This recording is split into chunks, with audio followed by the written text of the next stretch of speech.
Welcome aboard, cosmonauts. It is the weekend, and the weekend is Cosmic Vinyl time, and you are here, baby. Oh, yes. I am Cosmic Brian, your deep diver of black holes and your guide to the stars. I am the guy. I'm your guy, man. So, yeah, thanks for tuning in, man. Appreciate you guys being here, each and every one of you. Everybody's welcome here at Cosmic Vinyl, man. You who think outside the box, you who like things a little freaky deaky, you'll like Cosmic Vinyl. So yeah, love it. All right, so this is going to be, I got a nice little stack of records over here. So this is going to be what we call around here a Far Out Finds video. You guys are familiar, right? Far Out Finds? I mean, I know you guys that follow Cosmic Vinyl and have for a long time. You guys know what the Far Out Finds, what you're in for. But you newbies out there, man, new subscribers, I love it, man. This is just me showing my most recent pickups, either by VCLT, online, the bins at the stores, man. Wherever I can lay my grubby little hands on these vinyl records. That stack is right over there waiting and wanting in a big way. Alright, so let's get it. Let's not waste too much time here. Let's do the big chug, man. Let's get some cold beverages inside us, man. Get this party started right and get it started quickly. This one's to you out there, man. I know you guys have been out there slaving away all week. Frickin' bowing to the man, sitting at your desk or hammering nails, whatever you do out there, man. We appreciate your work, but now it's time for tossing it back and watching a little Cosmic Vinyl. All right, so let's hoist it up and tip it back. Way down upon the Swanee. Oh, yes, yes, my good friend, of course.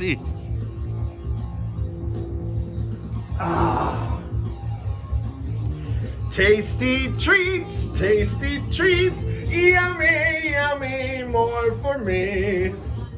Don't ask. Let's just do this, man. Come on. All right, we've come to the segment where I remove my mind shields. This does get a little hairy, and I have to caution you, please practice safe viewing. Leave your mind shields on, at least until I get myself situated here. So here we go. Oh, I know this is gonna be bizarro world. Here we go.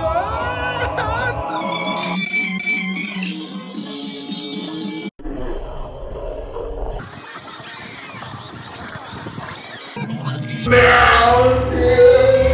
No, where are you?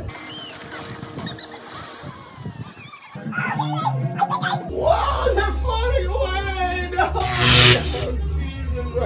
Woo! Jesus. All right, we're back. We're back. Oh, this is so self-indulgent. Oh, I love it, though. All right. Hey, I got to be entertained, too, right? All right, so the stack of wax here. Far Out Finds video. These are some recent pickups. Gonna start with a VCLT that I got in the mail this week. This is an album that I actually had at one time for about a half a day until I found out it was warped, and then I took it back to the store. But this was sent to me by the young man from Soren's Vinyl, American Revolution, released 1968 on flip disc, which is a great label, man. Check that out. It's fucking far out.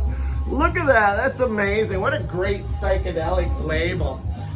Came with a little note from Soren. I'll even read it, man. Thanks so much for all of the support you have shown to my channel. You have certainly helped me to remove my mind shields. I hope you enjoy the album. Oh, I'm going to enjoy it. I'm already enjoying it, man. This is great.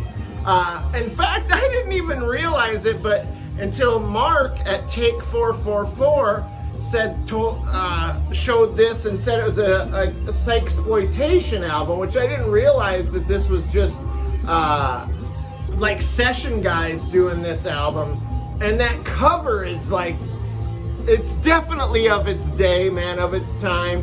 Definitely looks psychedelic. You're not gonna get blown away by anything like on this album. This is like pop psych, beat rock, but I freaking love this, man.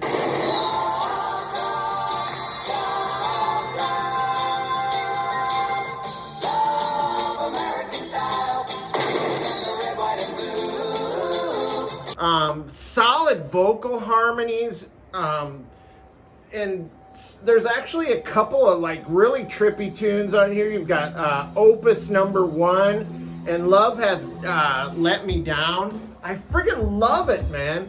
I love stuff like this. This is like right in my wheelhouse. I don't need my psych to be like super heavy, or you know, doesn't always have to be banging my brains out. Banging my brains out. But I do like a little pop psych, and this is very cool. Thank you so much, Soren. Really appreciate you hooking me up there, man. Love it. Now the next one is another item that was sent to me by a fellow VC member. And this is a Sunday's reissue of High Time by MC5. The Motor City 5. I think I've shown them in a couple videos recently, but this is like the one that I didn't have, and I've been kind of holding out for a original copy. But when Steve offered this Sunday's reissue, who's gonna push back, right? This is freaking great. Released in '71 on Atlantic Records.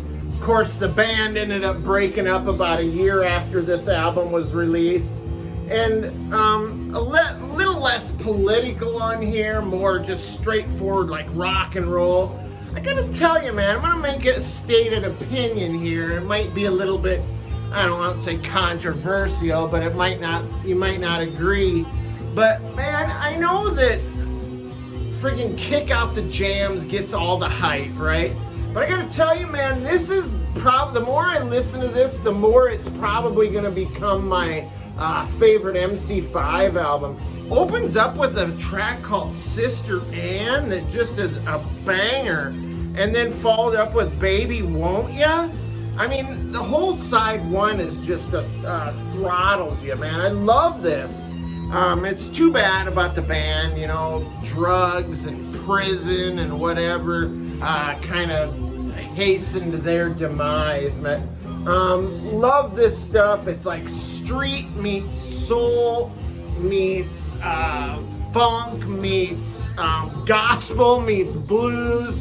I love this record, man, and check this out. It's got a great gatefold too.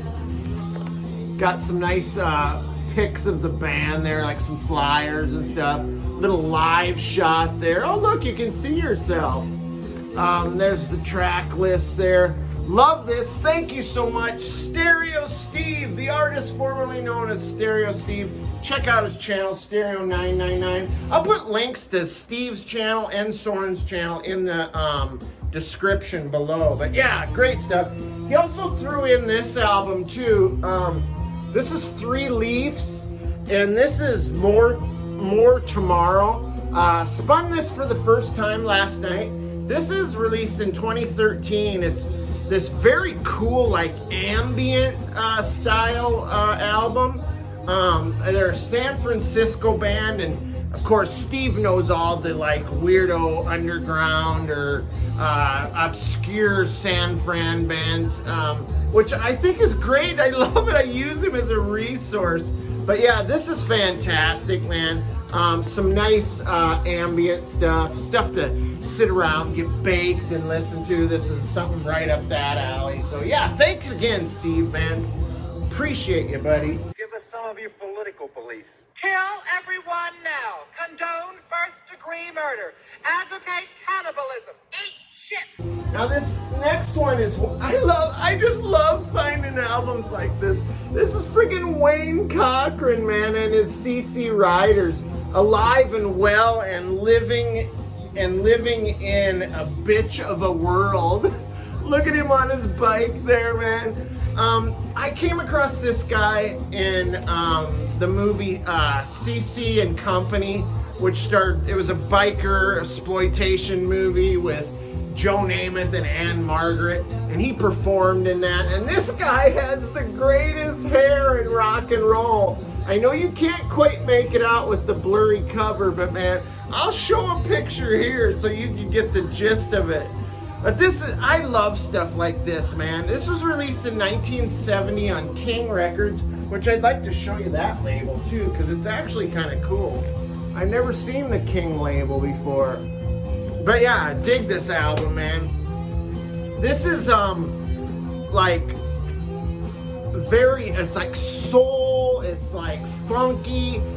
He's like the white James Brown. In fact, his moniker was the White Knight of Soul. He did the cape, the whole thing. He was, like I said, he was like James Brown except Caucasian, man. But I love this, man. Best hair in the business. He's just a dynamic and energetic live performer. If you've ever seen any of his live stuff, just a great artist. His vocals not so good. I mean, they're not great, but they're good enough.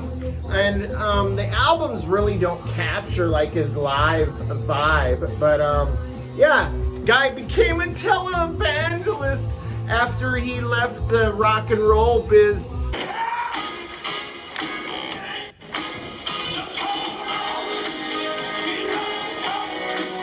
He became a televangelist, and that just seems so like a perfect evolution of his vibe, man. It's great.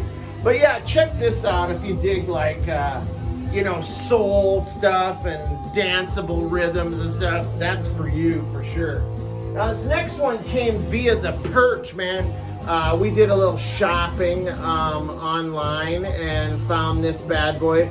This is the Small Faces. There are but 4 Small Faces. Released in 1968 on Immediate Records. Of course, featuring the legendary Steve Marriott. The first time I heard Itchy-Coo Park, I just fell in love with that song, man. It's almost kind of bubblegummy. It's almost, it's very poppy. It's just a great pop song, man.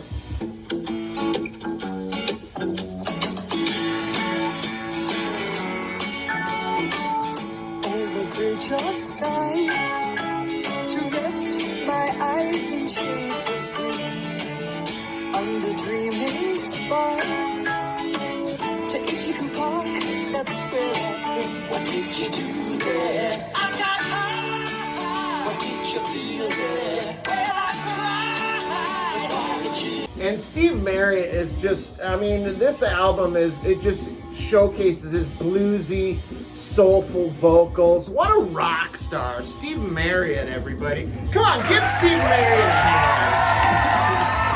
But yeah, this also features tunes like Tin Soldier, which is just an awesome track. And you've also got Ronnie Lane playing on this as well, the late, great Ronnie Lane. And then you've got Keith Jones, who had the unfortunate task of filling the shoes of Keith Moon when he joined The Who. But he kind of sounds a little bit like Keith Moon on this, man, believe it or not. But yeah, if you like pop psych, man, and you like Steve Marriott and stuff like that, man, you're gonna dig this album for sure. Very cool record. Perch loves the Small Faces, right, Perch? Fucking right. Now this is a gem that I found online for a great price. I just seen Dave, the pickup artist, show this. In fact, he showed 2 albums in his last video that he got in the same week that I got both of those albums. What in the hell kind of cosmic vibe is that going on? But this is CLARK-HUTCHINSON. It's A equals MH squared. What a crazy looking album cover there. But these guys are like a dynamic duo of Andy Clark and Mick Hutchinson. This was released in '69 on Sire London Records. Full on improvisation. experimental, prog rock, psych rock.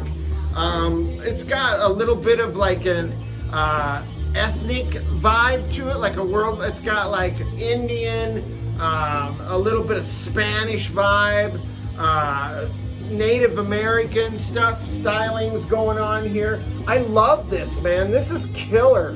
All instrumental, some amazing guitar work on this. You've got some horns, not like Chicago horns, but just some weird funked out, psyched out, progged out horns. Jesus.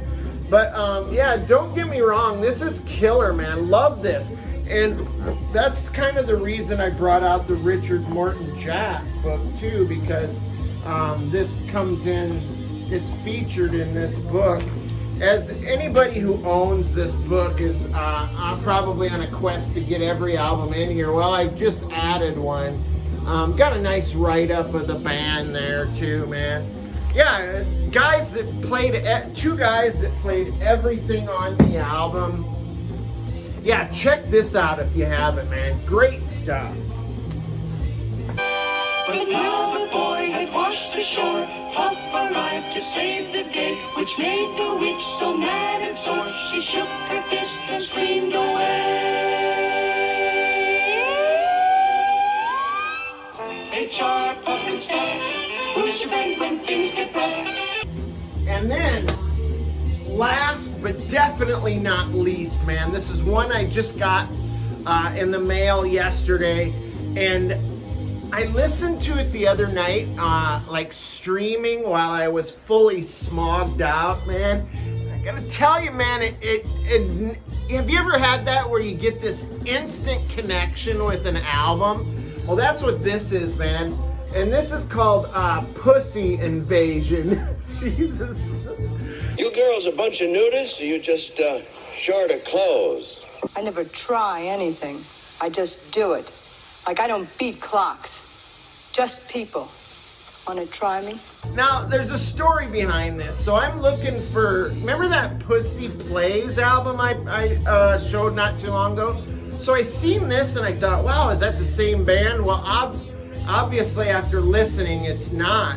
This is a band that had members of the band Jerusalem in it, which there's the album there. I'll give you a little better look here. There's the Jerusalem album, produced by Ian Gillan, hard rock, proto-metal type stuff here. You've seen me show that. Well, this is a couple of the same guys from Jerusalem were in Pussy here. And it was recorded in 73, but it took 30 years to release this goddamn thing, man. But here it is, man, on Rockadrome Records. Yeah, like I said, I have an instant connection to this album, man. I loved it right from the start. And that's what we're listening to. It's just crazy.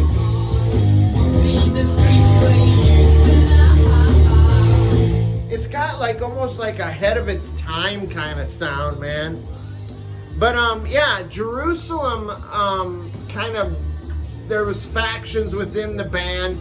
They kind of went their separate ways. Two of the guys, Paul Dean and Ray Sparrow, decided they want to go on and do just some kick-ass rock and roll, where the other guys kind of wanted to move into a more prog rock type vibe. And Ian Gillan also produced this. He produced the Jerusalem album, and he produced this. And it's just this hard and heavy, raunchy rock and roll, kind of glammy, almost like, and I know this sounds strange, but almost like a late, it's 73, but it has this late 70s like alt rock, like a Gary Newman with just hard rock guitars. I know that sounds strange, but give it a listen, man. This is just fun, so ahead of its time, man. Just a weird vibe. Tons of guitar riffage here, man. This is a fantastic record. I love it. And of course, you've got the guys there, man. But yeah, it was rumored that this was the second unreleased Jerusalem LP, which is definitely not true. Does have guys from Jerusalem, but this is pussy all its own, right? I don't know how to say it, but yeah, this is kind of reminds me of stuff like this too, a little out of its time kind of vibe, like this John Ducan album. Kind of reminds me of that as well. So that's our Far Out finds for the weekend, my friends. Thank you so much for tuning in.